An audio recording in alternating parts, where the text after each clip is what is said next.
He gets away with his flip-flops. He gets away with his temper.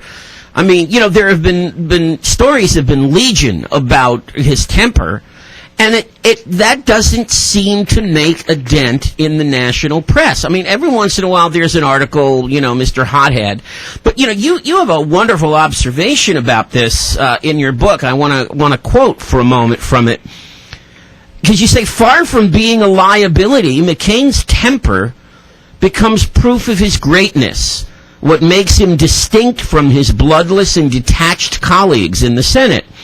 Where other politicians might be ridiculed as unhinged if they indulged in public outbursts, McCain's temper problem is viewed as proof of his passion for doing the right thing.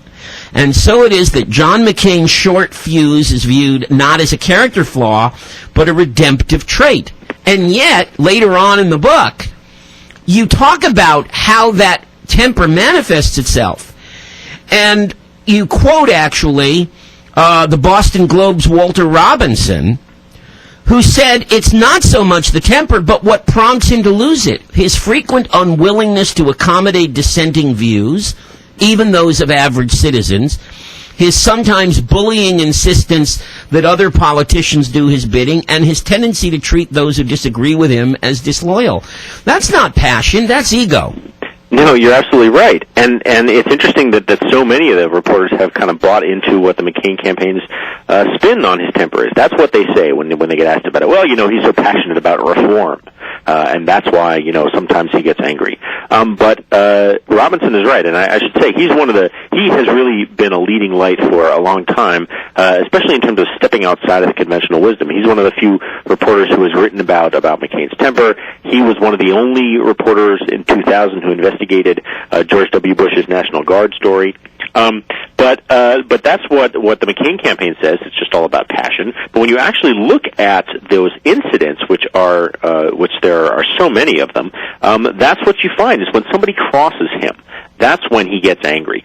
And there are stories again and again about other politicians, about staff people, about even sometimes ordinary citizens who basically disagree with him, and he erupts at them in ways that make a lot of people very wary of him. There are even colleagues of his, members of the Senate who are Republicans, who have said that they wouldn't want his finger on the button.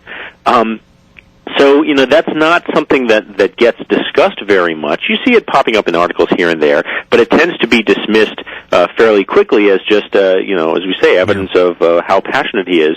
And it's one of those many cases where the McCain spin on things ends up carrying the day.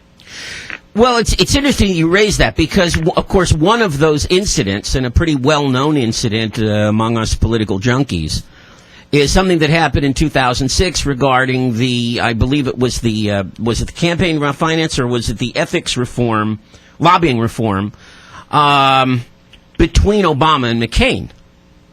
When Obama actually split from McCain, I guess McCain was trying to put together what he called was some kind of bipartisan solution, and Obama did not feel it went far enough and ended up siding with the Democratic Party leadership on the issue. And I remember that letter that he wrote, that McCain wrote, was simply vicious. Yeah, it was petty and juvenile, basically accusing Obama of being dishonest and having bad motives, just because Obama decided in the end that he would rather join in with the proposal that the Democrats had instead of joining with McCain in his proposal. Right. And it's almost as if Obama had made the mistake It was a tougher proposal, wasn't it? Sorry? The Democratic proposal was a tougher proposal than McCain's. It was. And so, there's a perfectly reasonable reason why Obama would decide to do that in the end.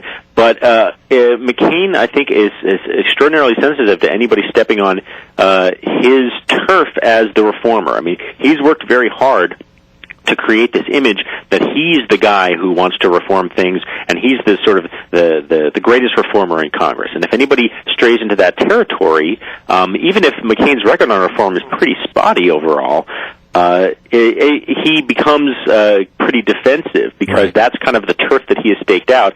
And what we find is that that's firmly entrenched with the press, the idea that when it comes to reform, McCain is the guy. And if there's a question about reform, he's the one you want to quote. Even if when you actually look at his record, he hasn't really done, he's done virtually nothing since McCain-Feingold. And even McCain-Feingold, I think most people acknowledge today, was a failure. But that played out for so long that it was years and years that proposal was being debated.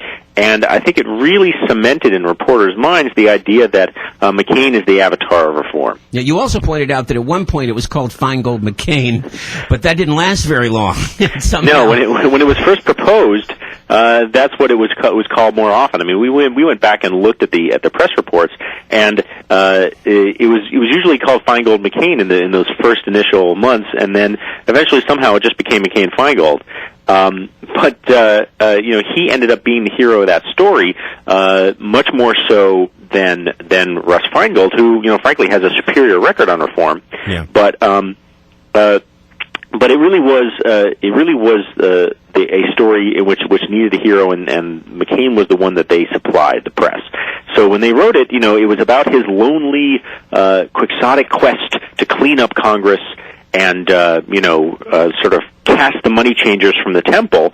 And they wrote that story so often, so many times over the years, that I think they eventually sort of stopped asking whether or not it was really true, whether or not he really is a reformer, whether or not he really is different from the other politicians when it comes to being kind of enmeshed in that Washington culture of influence peddling. Mm-hmm. He is, in truth, more enmeshed in it than most anyone. But that's not the way that they've been writing that story for so long. So when they start to ask about, when somebody starts to raise the issue of, for instance, all of the corporate lobbyists who are running McCain's campaign, it almost doesn't really compute with the reporters, because they say, well, he's the guy who stands up to the special interests. We know that. Right. But so when you look at his campaign and you see that his campaign manager is a corporate lobbyist and his chief political advisor is a corporate lobbyist and his chief fundraiser is a corporate lobbyist, and there are dozens and dozens and dozens of corporate lobbyists who are working for him, if it were a different candidate, they would talk about that in a different way.